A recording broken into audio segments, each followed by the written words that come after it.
there's nothing for you but He is doing just because He is God. Come on, let's us stand. Let's say because He is God. Just because He is God.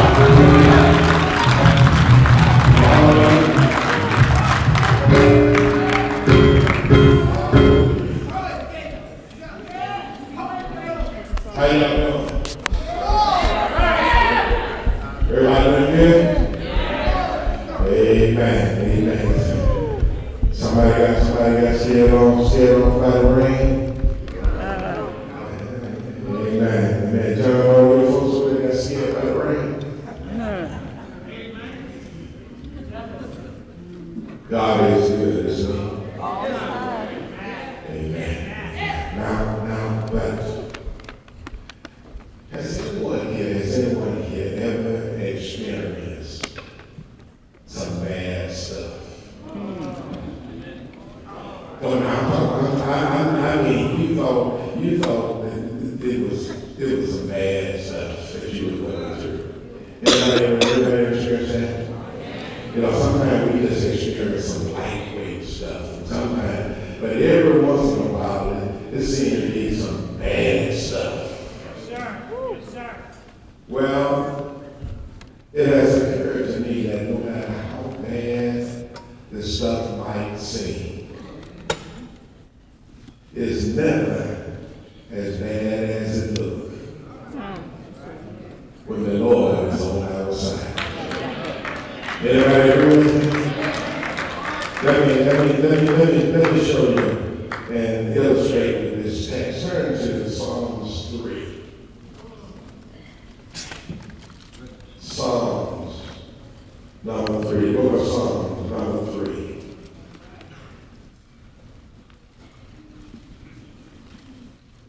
We want to read a few verses at the end of verse 1.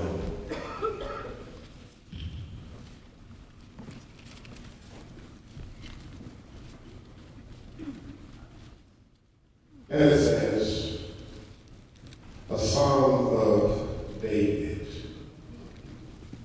when he fled from Absalom, his son. Lord, how they have increased who trouble me. Yes, sir. Yes, sir. Many are they who rise up against me. Many are they who say to me, there is no help for him in God. But you, O Lord, are a shield for me, my glory and the one who lifts up my head. I cried to the Lord with my voice, and He heard me from His holy hill. I lay down and slept. I awoke, for the Lord sustained me. Yes. I will not be afraid of 10,000s of people who have set themselves against me all around.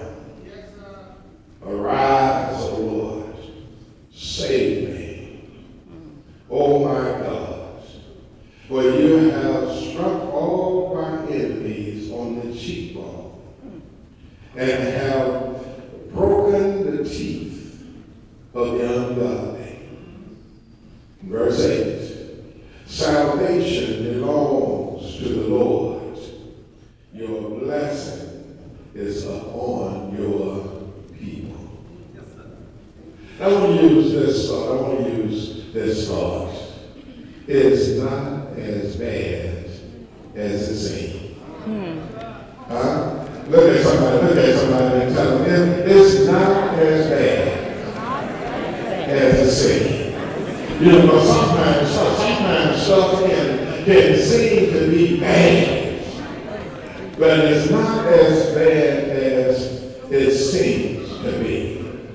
Now, the historical background of this song is recorded actually in 2 Samuel chapters 13 through 18. And the background is that David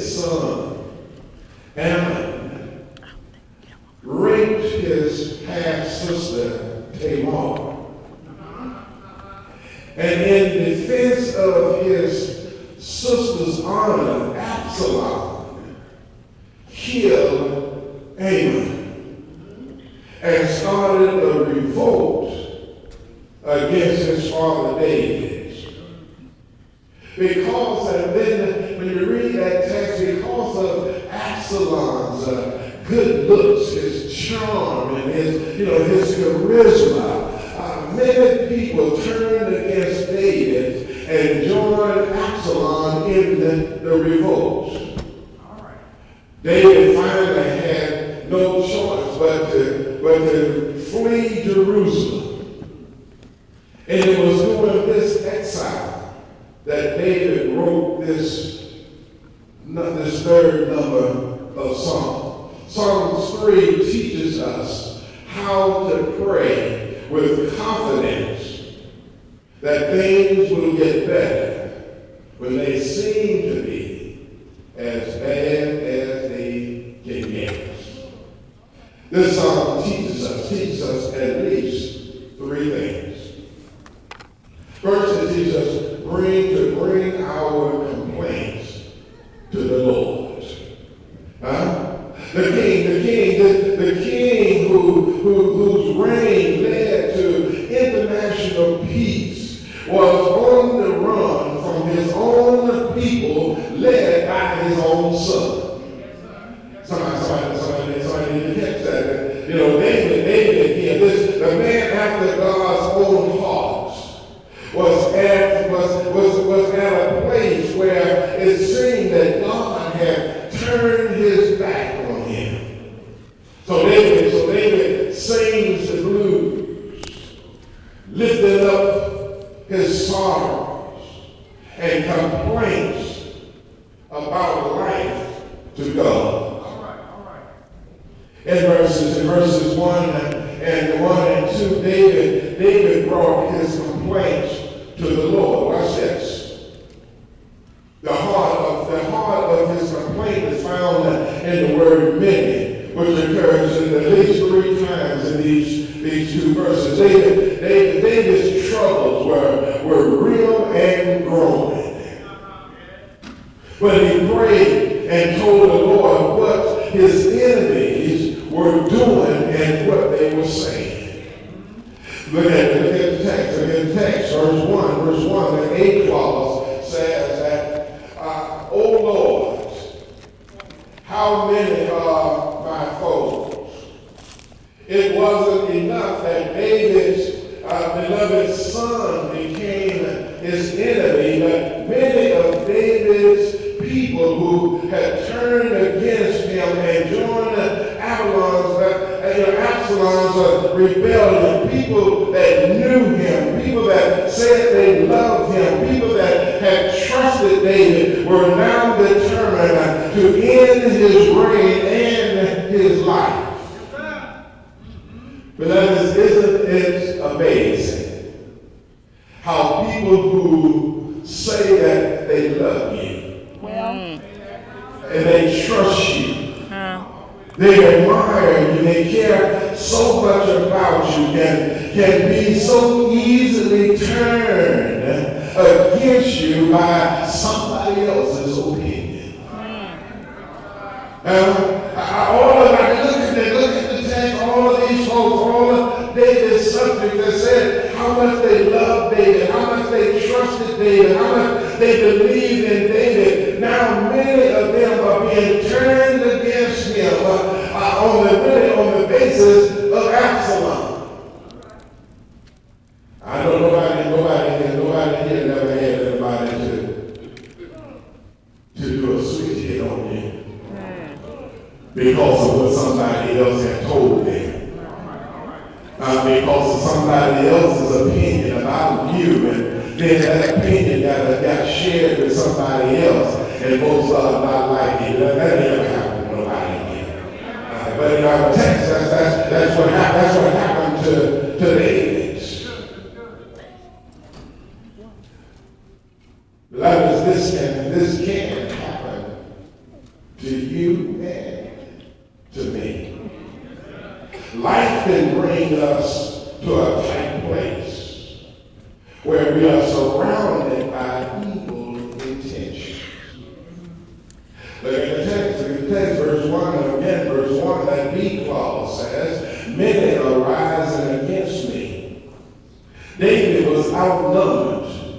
But his response was telling the Lord what the enemy was doing. You know, sometimes we just need to tell the Lord what the enemy is doing.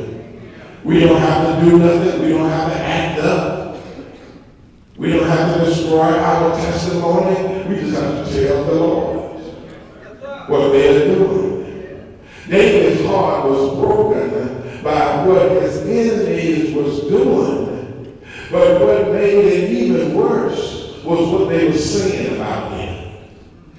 In verse 2, David complains. David complains, many are saying of my soul, there is no salvation for him in God. David's circumstances led onlookers to conclude that God had turned his back on David. Now you may think this was a logical conclusion. After all, David had committed adultery with Bathsheba, the wife of Uriah. And yes, when he repented, God forgave him, but David still had to face the consequences of his sins. But understand this is an important warning here for all of us. The Lord will forgive our sins, but he may not remove the consequences. Let me illustrate that.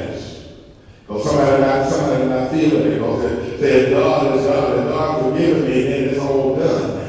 But the consequences can still be there. Let me illustrate it with this. A little boy had been continuously rebellious against his parents. And to teach the little boy a lesson, his father made him drive a nail in his bedroom door every time he was disobedient or disobeyed.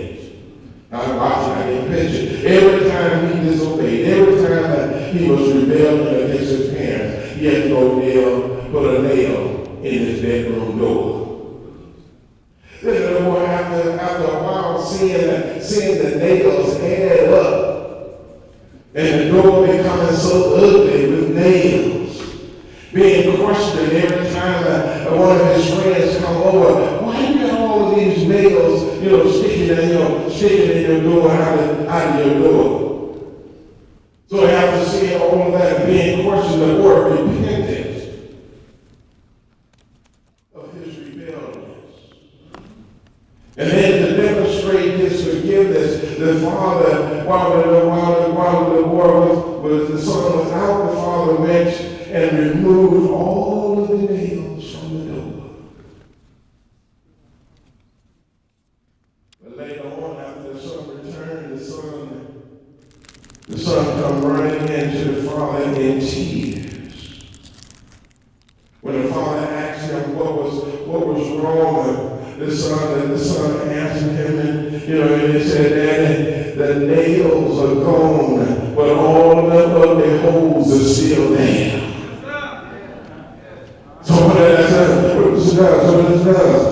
So it is with sin in our lives. When sin is forgiven, sometimes the consequences still remain. God doesn't necessarily remove the consequences of sin. Let me illustrate again. Maybe you didn't get that one. Maybe they didn't.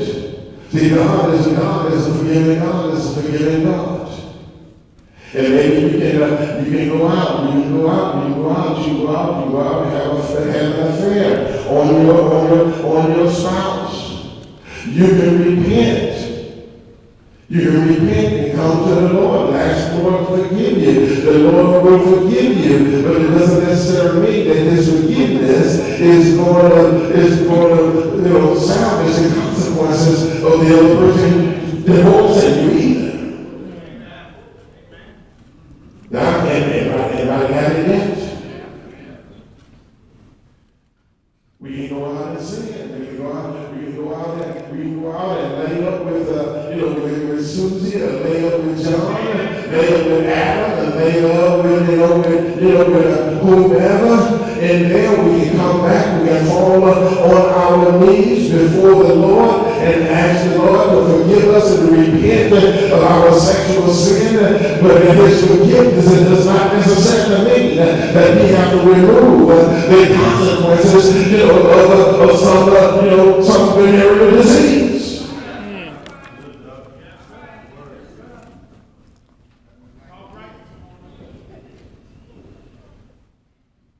Psalms 3 warns us that the scars of our sin may remain after the wound has been healed. It also warns us to commit spiritual malpractice and misdiagnosis of other people's trouble. Instead of David drawing a false conclusion from what people were doing and saying, he brought his complaint to the Lord. And that's what we should. Instead of us committing, some spiritual malpractice, instead of us, misdiagnosing, other people's troubles and stuff in there. When folks say stuff against us, false things against us, what we, the first thing that we ought to do is bring our complaints to the Lord. We should be like the songwriter, and when it says, I must tell Jesus all of my troubles. I cannot bear these burdens alone. In my distress, he kindly will help me. He never loves. He ever loves and cares for his own. We need to tell Jesus. When folks is doing all kinds of stuff, saying all kinds of things about us, instead of getting all puffed up, instead of getting all up in their face, then we know what we need to do really is tell the Lord. Tell the Lord about it. Bring our complaints to the Lord. Anybody here believe that God still has an excellent complaint department? Anybody here believe that God is still capable of handling complaints? And then all of that, secondly, we need to place our confidence in the Lord. Watch this text. In verses 1 and 2, David raises his complaints about his enemies to the Lord. In verses 3 and 4, David shifts his focus from his enemies to the Lord. This is how we face the overwhelming battles in our lives. James Montgomery Boyce says, when a believer gazes too long at his enemies, the force arrayed against him seems to grow in size until it appears to be overwhelming. But when we turn his thoughts to God, God is seen in his true great stature, and the enemies shrinks to a manageable proportion.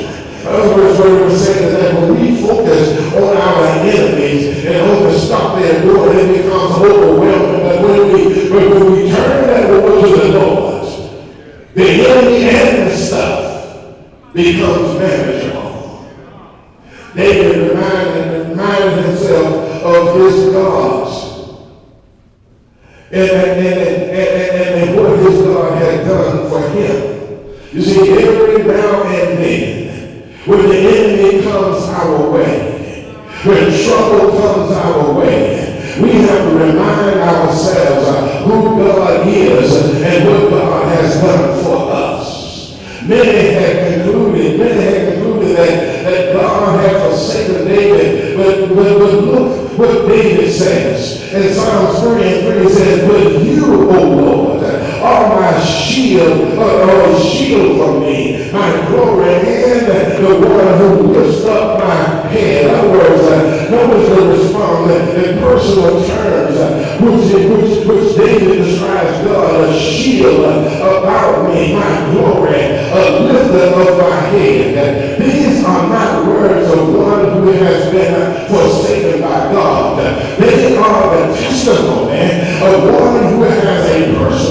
relationship with the Lord Jesus Christ?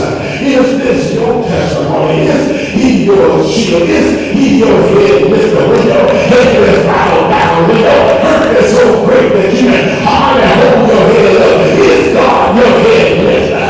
I stopped by today to tell you that no matter how long your head is hung out, no matter how long your body is bent, God is a head lifter and a back straightener.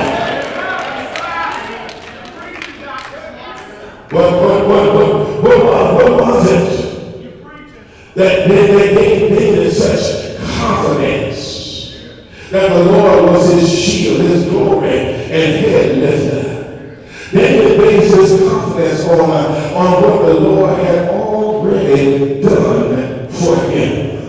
In other words, David had a faith vow to remind him of the faithfulness of God in his life. And notice, every one of us is going to have a faith vow.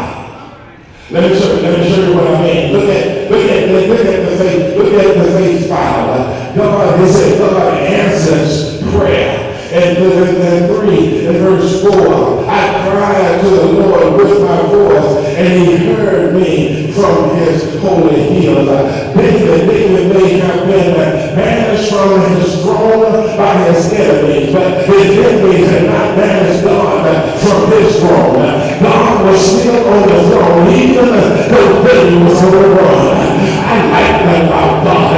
Even though we may be on the run, even though we may be trying to get away, but God is still on the throne. Then it says God sustained me. In verse 5, I laid down and slept. I awoke, for the Lord sustained me. Beloved, I want you to know that's the proof that has been there for us. We are still here. We laid down and we went to sleep and we awoke again because the Lord sustained us. The only reason there is a rising in the morning is because God sustained us at night. Look at David's face file. He said, God released fear.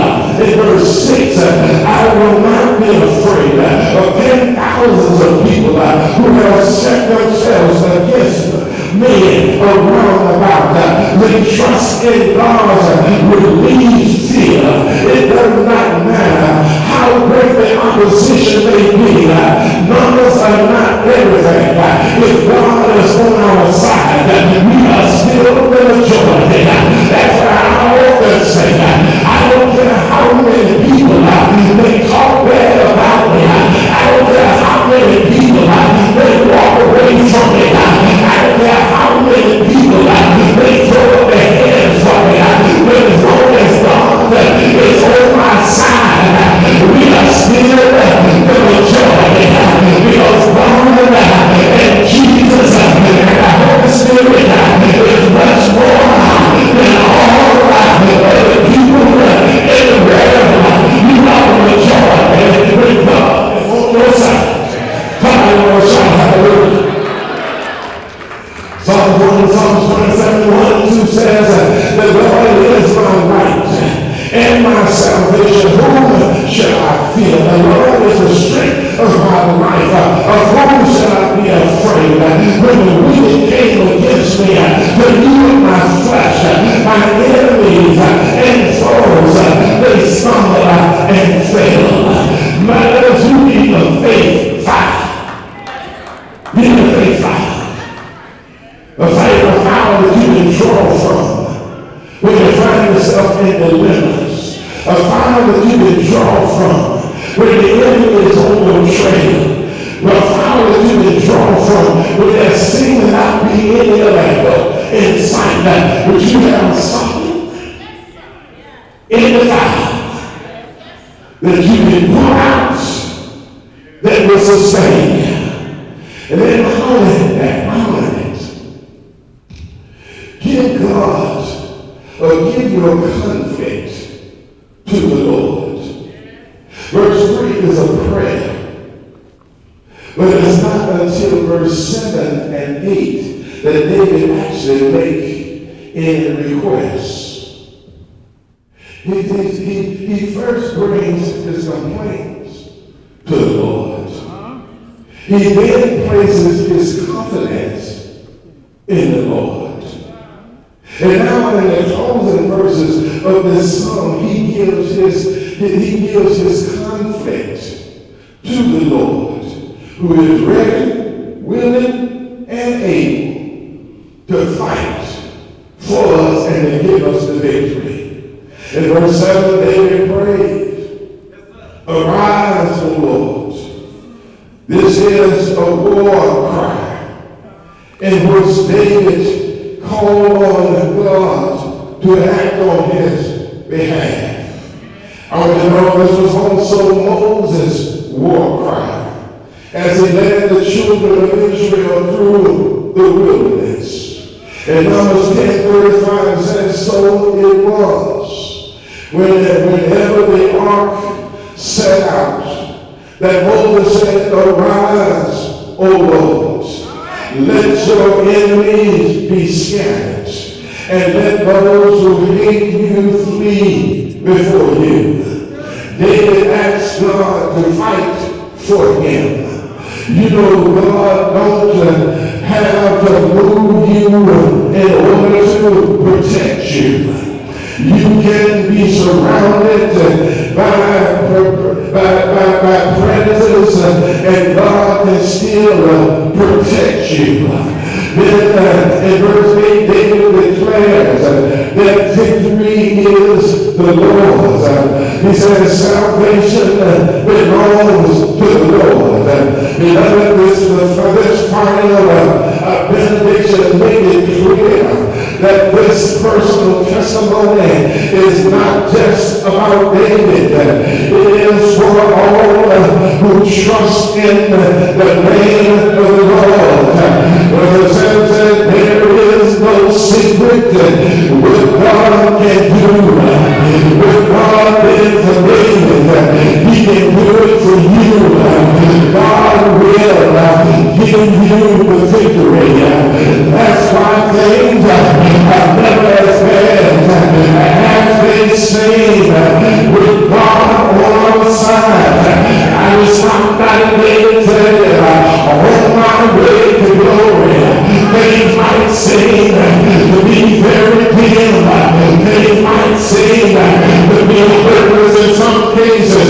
But I want to know today, God is trying to tell you, things are not as bad as they seem. With God on your side, with God is on the side, the word says that he's more than the world against you. It's not that bad. It's not that messed up. It's not that corrupt. It's not that hopeless. If God is on the side, somewhere I read, we can do all things through Christ that strengthens us. We can do everything through the Lord. Isn't it all right? Isn't it all right? I know what you're going through. I know what you're experiencing. I know where the hurt is. I know where the down is. But I want you to know it's not as bad as it looks like. It's not as bad as you feel that it is.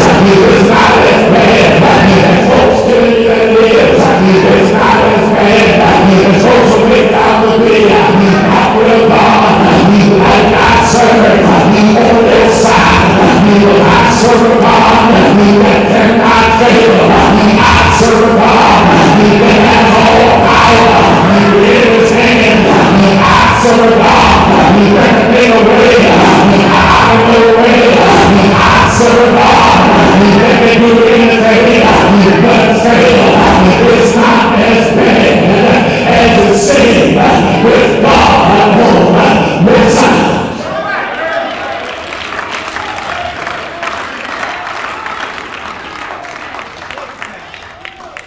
I don't care what you're going through.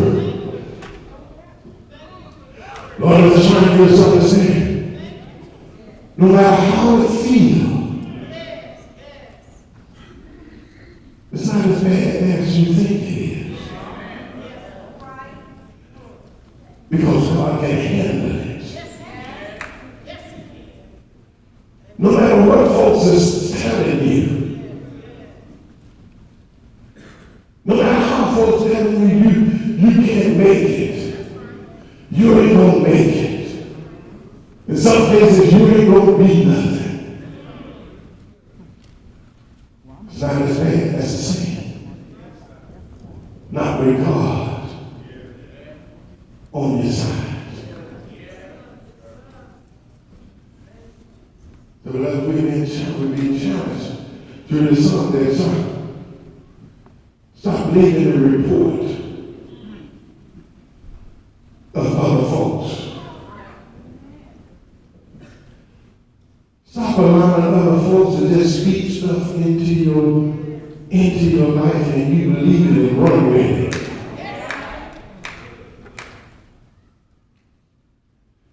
When you have a God on your side that cannot fail. Cannot fail. We need to be like David. David had all these folks that well, Lord sure doesn't laugh for you, man. Lord ain't gonna save you in this. The Lord ain't gonna bring you out of this. The Lord ain't gonna get you out of this.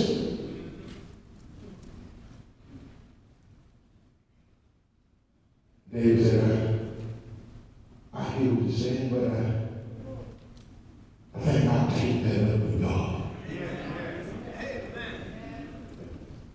I just think I'll take my complaint about what you're saying and what you're doing to Him.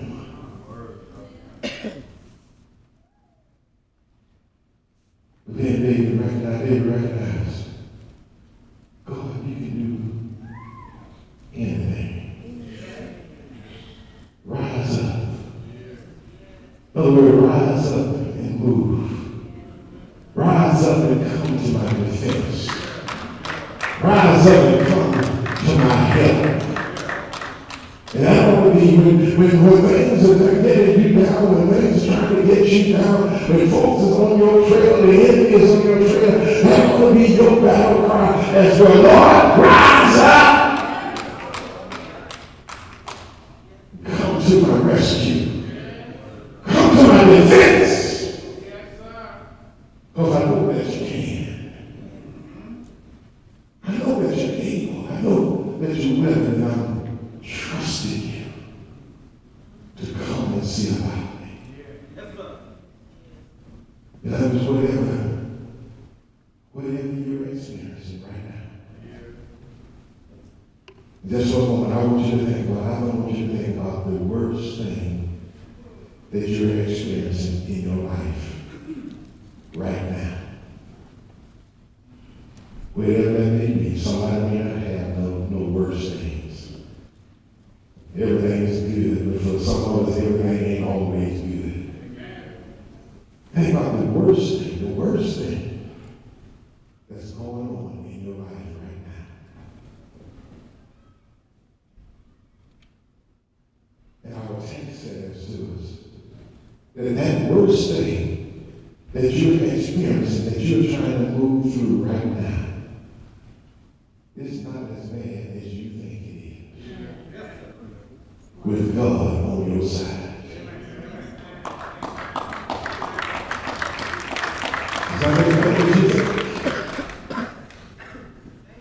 See, too many of us look at our situations without God being part of the equation. And some of the stuff that we go through, if we take God out of the equation, it's bad. It's messed up. But when we put God in the equation, we will soon realize this is not as bad as it seems. Not with God on my side. Because He's able to help me. He's able to deliver me. And that's what David meant when he said that salvation belongs to the Lord. In other words, deliverance. He wasn't talking about soul salvation in this text. He was talking about deliverance. His deliverance belongs to the Lord. Yours, mine, all of ours.